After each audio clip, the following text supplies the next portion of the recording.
Дорогие друзья, наша Якутия еще 1,5 столетия тому назад, не имевшая письменности, о чем с горечью признавал Алексей Кулаковский, говоря, что якутов грамотных меньше, чем кривых слепых, но на рубеже 2 веков и тысячелетий, благодаря глубоко продуманной, системной, последовательной работе первого президента Михаила Николаева, изумила мир своими человеческими достоинствами, образованностью, оптимизмом, способом жить в сложном мире и в гармонии с природой. Но эта реальность не пришла само собой. Нашлись отдельные личности, которые на нашем северном небосклоне, как звезды северного полушария, засияли. Например, славный внук Тыгына Мазыры Базеков в 1676 году был на приеме у 16-летнего царя России Федора Алексеевича. А через 3 года спустя он опять-таки был на приеме этого же царя. А в 1680 году мегинский князец Чугун-Бадоев тоже был на приеме у Федора Алексеевича.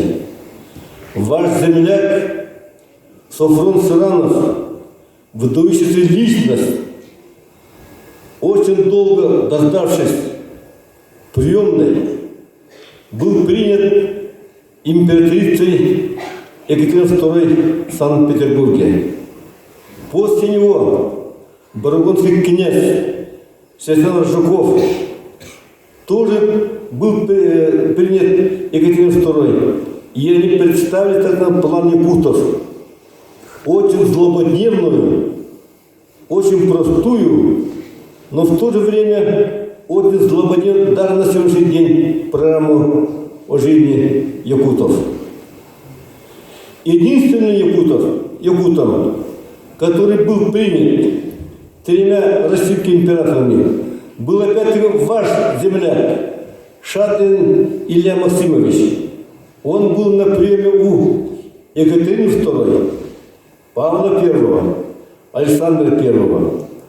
Поэтому в далеком промерзшем углу, где не было ни одной школы, нашлись люди, которые осмыслили, обобщили нашу якутскую жизнь и сопоставили с жизнью и политикой Российской империи, и выдали очень дельные соображения, посвященным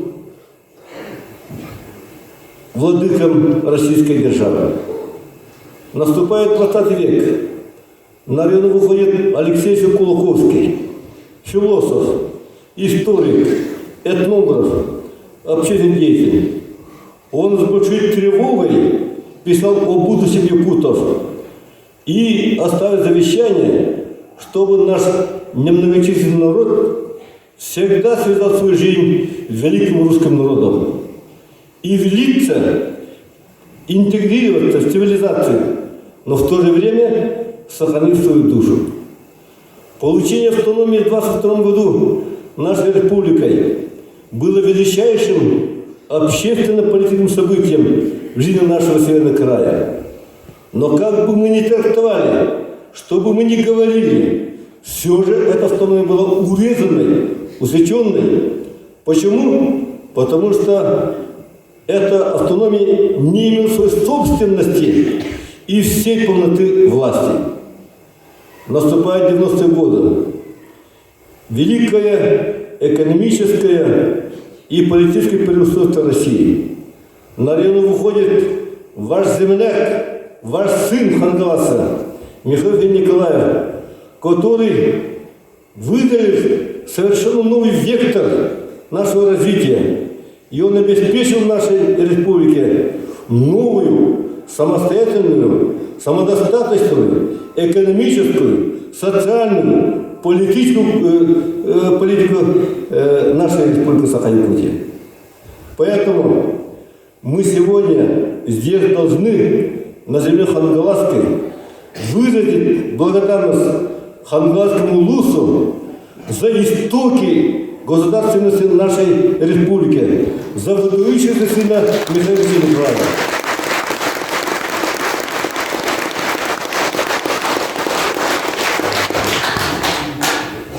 Конечно, можно было бы очень много говорить, но обобщая всю государственную, политическую, общественную жизнь Михаила Ефимовича, можно сгруппировать на 5 блоков. Первое – это что он открыл. Второе – что он создал. В-третьих, что он организовал. В-четвертых, что он построил. И пятое, какова его кадровая политика. Каждый из этих блоков требует почти часового рассуждения. Но об этом не будем сейчас говорить. И в конце я просто хочу говорить о том, что работая вместе с Михаилом Ефимовичем, я знаю его с 1974 года, уже 48 лет. Мы знаем друг друга. В общем, Михаил Ефимович – человек, который прошел очень трудные детские годы. Он 5 лет потерял своего родного отца. 1 год жил в землянке на Жиганском берегу реки Лены. Поэтому он знает, каким трудом, каким потом надо заработать кусок хлеба, лепешки, маленькой рубежки. Поэтому он понимает людей труда. Поэтому он научен с малых лет самостоятельности и принципиальности, и хладнокровного восприятия ситуации вокруг себя. Просто диво даешься, как Михаилу Ефимовичу удается такую громадную территорию управлять. Я приведу лишь один пример. Есть у нас Жиганский улус, территория которой равна территории целого государства Бангладеш, где проживает 165 миллионов человек. Это 9-е население в мире. У нас Булунский район по территории больше, чем в государстве Белоруссии. У нас Амгельский улус по территории такой же улус, как государство Грузии. И так далее, и тому прочее. Только самый небольшой, вот Татинский заречный улус по территории равен Республике Чувашия Российской Федерации. Эти особенности географические, даже можно сказать, на больших северных широтах управляются очень трудно. Поэтому только одно говорит о том, что как умудрился Михаил Ефимович управлять такой громадной территорией. Ну и в конце я хотел бы сказать о том, что я никогда нигде не говорил, но у меня был очень хороший знакомый из Сунтара, который занимался фольклором. И он однажды мне принес бумагу, текст написанный. Эти слова, проговоренные 160 лет тому назад одним великим шаманом.